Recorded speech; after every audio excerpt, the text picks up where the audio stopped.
Hello guys, welcome back to my channel. मैं निशा। आज मैं आप लोगों के लेके आई, जो लोग भी बीपीएससी 4.0 की तैयारी कर रहे हैं तो उनके लिए मैंने आज इस सीरीज़ स्टार्ट की है। जो हमारा जो है ये सभी क्वेश्चंस हमारे एग्ज़ाम में पूछे गए हैं। जो हम आज पढ़ रहे हैं प्राचीन भारत का इतिहास, जो हमारी घटनाचक्र बुक में ये सभी क्वेश्चंस दे रखे हैं, उसी से हम अब सभी पीवाईक्यूज करते हैं। तो चलिए स्टार्ट करते हैं। यहाँ पे आज जो क्लास है वो हमारी फर्स्ट क्लास रहेगी, जिसमें हम पढ़ेंगे प्राचीन भारत का इतिहास। क्या पढ़ेंगे? प्राचीन भारत के इतिहास के सभी पीवाईक्यू सॉल्व करेंगे।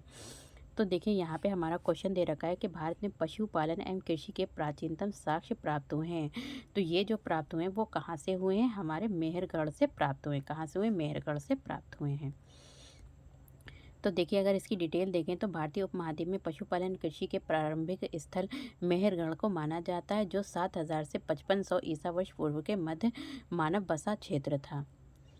नेक्स्ट क्वेश्चन है हमारा, यहाँ पे क्वेश्चन नंबर 2 है, निम्नलिखित में से किसको कैल्कोलिथिक युग भी कहा जाता है? देखिए कह रहे हैं कि कैल्कोलिथिक युग किसे कहा जाता है? तो यहाँ पे ताम्रपाषाण युग को कहते हैं, कैल्कोलिथिक युग कहते हैं।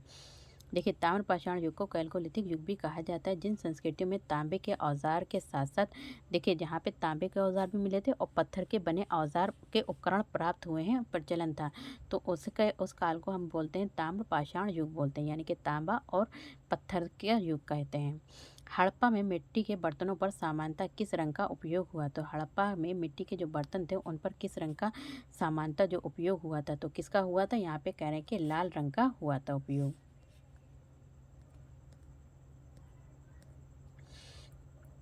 सिंधु सभ्यता निम्नलिखित में से किस युग में पड़ता है? तो सिंधु सभ्यता जो पड़ता है वो किस युग में पड़ता है? आग ऐतिहासिक युग में काल में पड़ता है।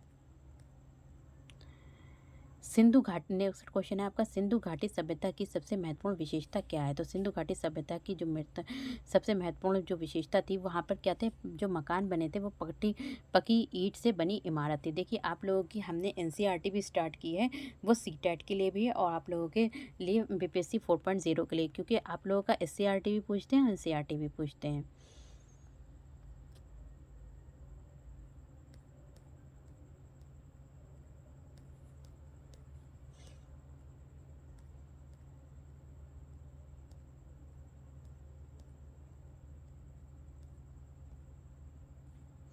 देखिए यहाँ पर हमारा था क्वेश्चन नंबर, हमने पढ़ा है यहाँ पर 5 के बारे में। तो देखिए ऊपर नीचे हो गया। तो 6 हमारा क्वेश्चन नंबर है, निम्नलिखित में से कौन सा एक हड़प्पा का बंदरगाह है? तो हड़प्पा का जो बंदरगाह है वो आपका क्या है? लोथल है। नेक्स्ट आपका क्वेश्चन है क्वेश्चन नंबर 7, निम्नलिखित में से कौन सा हड़प्पा कालीन स्थल गुजरात में है? तो हड़प्पा कालीन स्थल जो है जो गुजरात में, वो आपका कहाँ है? लोथल। लोथल आपका कहाँ है? गुजरात में है। नेक्स्ट आपका क्वेश्चन, निम्नलिखित में से किस हड़प्पा कालीन स्थल से टेराकोटा का हल प्राप्त हुआ है? तो टेराकोटा का जो हल प्राप्त हुआ है वो आपको कहाँ है? बनावली से प्राप्त हुआ है। नेक्स्ट आपका क्वेश्चन है क्वेश्चन नंबर 9, निम्न में से किस हड़प्पन नगर में जुते हुए खेतों के निशान मिले हैं?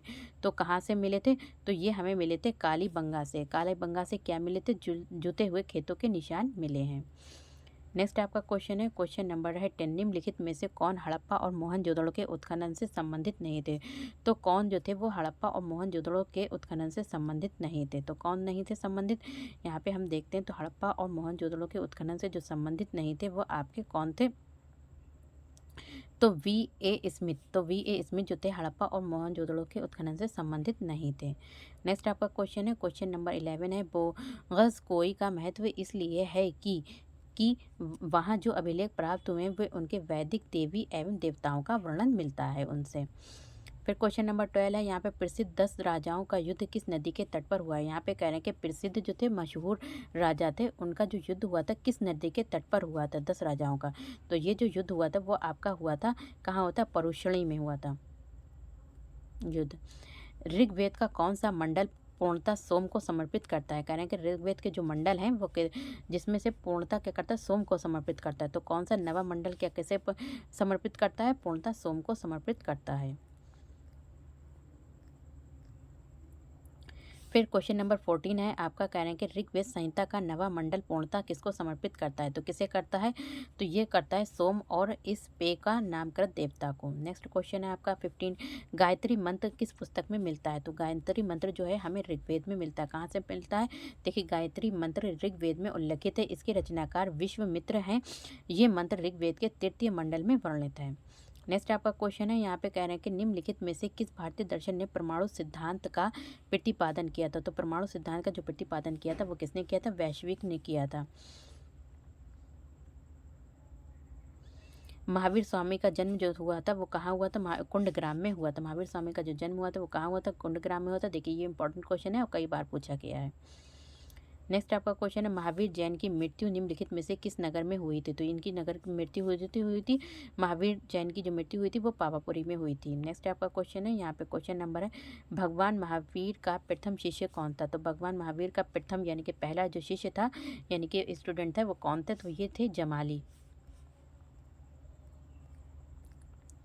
निम्नलिखित में से कौन सबसे पूर्वकालिक जैन ग्रंथ कहलाता है। तो कौन कहलाता है पूर्वकालिक जैन ग्रंथ, जो कहलाता है 14 पूर्व कहलाता है।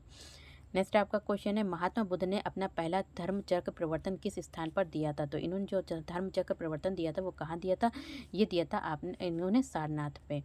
नेक्स्ट आपका क्वेश्चन है, क्वेश्चन नंबर 22 है, महात्मा बुद्ध का महापरिनिर्वाण कहाँ हुआ है। तो महात्मा बुद्ध का महापरिनिर्वाण जो हुआ था वो कहाँ हुआ था, कुशीनगर में हुआ था। कहाँ हुआ था, कुशीनगर में हुआ था। नेक्स्ट आपका क्वेश्चन है कि त्रिपिटक किसकी धार्मिक पुस्तक है। तो त्रिपिटक जो है वो किसकी धार्मिक पुस्तक है, तो ये पुस्तक जो है वो किसकी, बौद्ध धर्म की है धार्मिक पुस्तक त्रिपिटक। तो त्रिपिटक बौद्ध धर्म की धार्मिक पुस्तक है। त्रिरत्न या फिर त्रिरत्न जैसे सटीक ज्ञान, सच्ची आस्था और सटीक क्रिया निम्न में से किससे संबंधित है। तो ये जो संबंधित है वो आपकी जैन धर्म से संबंधित है। किससे संबंधित है, जैन धर्म से संबंधित है। नेक्स्ट आपका क्वेश्चन है, निम्नलिखित में से कौन सी बात बौद्ध धर्म तथा जैन धर्म में समान नहीं है। देखिए बौद्ध धर्म में और कह रहे हैं कि जैन धर्म में समान नहीं है, तो कौन सी नहीं है, आत्मदमन। तो आत्मदमन जो है बौद्ध धर्म और जैन धर्म में समान नहीं है। बोध गया में बोधि वृक्ष अपने वंश की इस पीढ़ी का है। तो किस पीढ़ी का है, तो ये क्या है, पंचम पीढ़ी का है। किस पीढ़ी का है, पंचम पीढ़ी का है।